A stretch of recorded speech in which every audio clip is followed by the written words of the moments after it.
the new one, you will need to click the plus on the top of the screen. Now you will have to type in the name of the alert that you wish to create. Alert name, for example. Then you're going to have to select devices that will have this specific alert.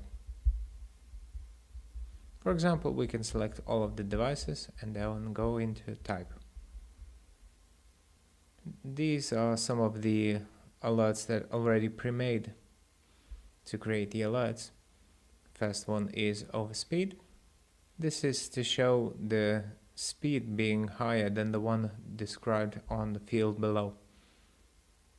For example, 25 kilometers per hour, and the vehicle is traveling on a higher speed than this one.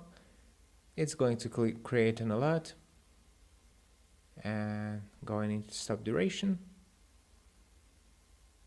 For example, the vehicle is parked for more than specified time, for example 15 minutes,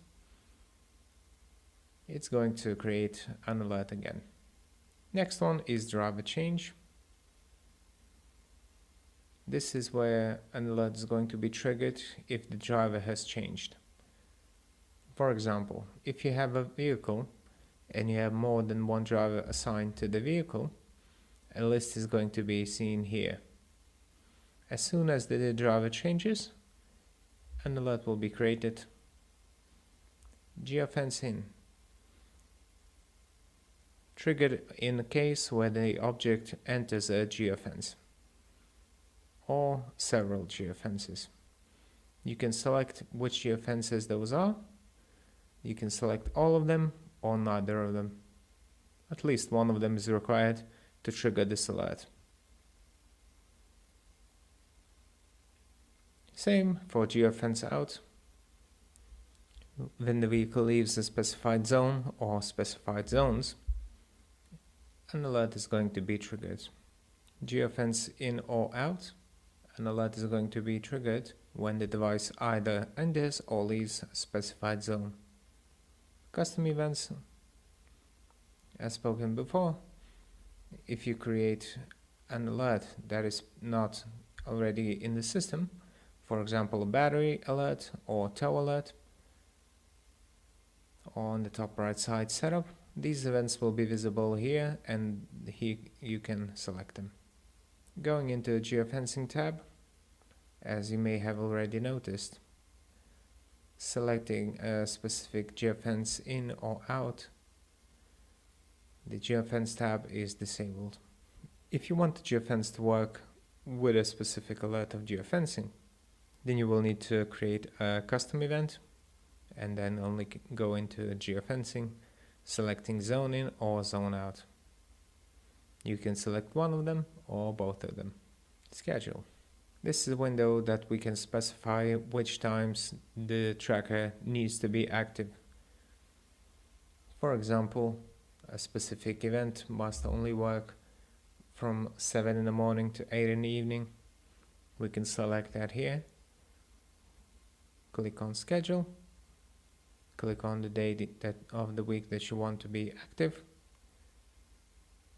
And then specify when the time is.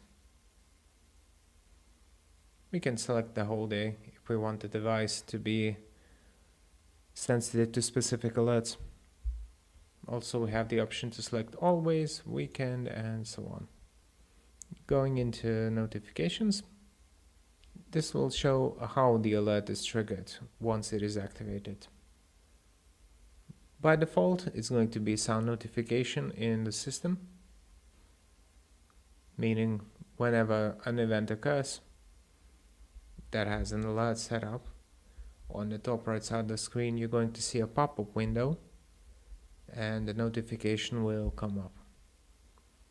This is very useful when you have a few tabs open in the browser and you just cannot keep up with all of them. You're going to hear an event, and once you hear the event you can click the window, it's gonna come up with the alert.